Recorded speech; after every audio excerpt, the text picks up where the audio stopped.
Čo je to byť autentický? Aký človek je autentický? Alebo ako si predstavuješ autentického človeka? Keď počuješ slovo autentický človek, tak kto ti ako prvý napadne? Ako by si to ty vysvetlil alebo vysvetlila? Ako vyzerá taký človek? Za mňa je človek autentický, ktorý je pravdivý, ktorý je sám sebou a na nikoho sa nehrá. Je to človek, ktorý je verný sám sebe a nestráca sám seba kvôli tomu, aby sa zapáčil iným ľuďom. Má svoju pravú tvár, je taký, aký je. Nesnaží sa vyhovieť a zapadnúť do konceptov a do predstavy iných ľudí. Má svoje hodnoty, ktoré uznáva, vyznáva a ktoré žije v čo najväčšej miere, ako len dokáže, ako do tej miery dozrel. Je to človek otvorený, úprimný a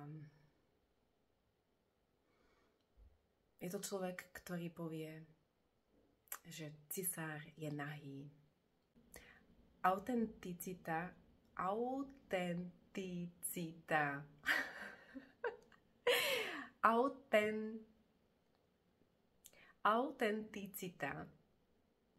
Autenticita je slovo, ktoré mi láme jazyk. Tak ja použijem radšej človek autentický. Autentický človek je ten, ktorý vidí svoje, môžeme to nazvať chyby, svoje slabosti, svoje nedostatky, vidí ich a prijíma ich, nehanbí sa za ne a nechce ich skrývať. Lebo len keď sme skutočne praví, tak nás druhí môžu oceniť za to, aký sme.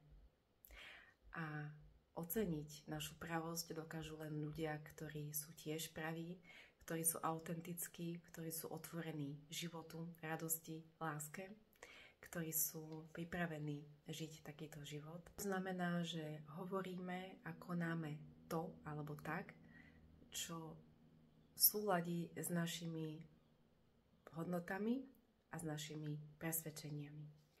Sú to ľudia, ktorí ktorí vnímajú a naplňajú svoje potreby a zároveň rešpektujú potreby iných ľudí a hľadajú súlad. Autenticita vyžaduje odvahu a mať odvahu byť autentický, byť pravý, byť svoj, aj keď iní ľudia si myslia niečo iné. Autentickí ľudia majú odvahu vyjadriť, čo cítia a majú odvahu vyjadriť svoj názor a stáť si za ním. Autenticita sa prejavuje aj tým, že si uvedomujeme svoj jedinečný životný príbeh.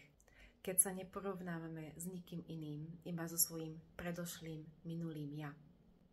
Autentickí ľudia vedia, že byť autentickým je to, čo prináša vnútorný pokoj a slobodu. A to sa nedá získať nejako inak. Je to o prijatí vlastnej unikátnosti a neustálom raste. Autentickí ľudia vedia, že je dôležité byť sám sebou, a keď pôjdu proti prúdu. Je to dlhodobý proces, ktorý prináša spokojnosť a vnútornú slobodu. A tu ti prajem. Byť autentický je naozaj byť sám sebou a poznať svoje nedokonalosti a vedieť o nich. A vlastne je to najdôležitejšie, aby sme sa takýto prijali. Môžeme niekomu vyhovieť, niekomu vyhovieť nemusíme a je to úplne v poriadku. Ľudia, ktorí poznajú našu hodnotu, ju aj ocenia.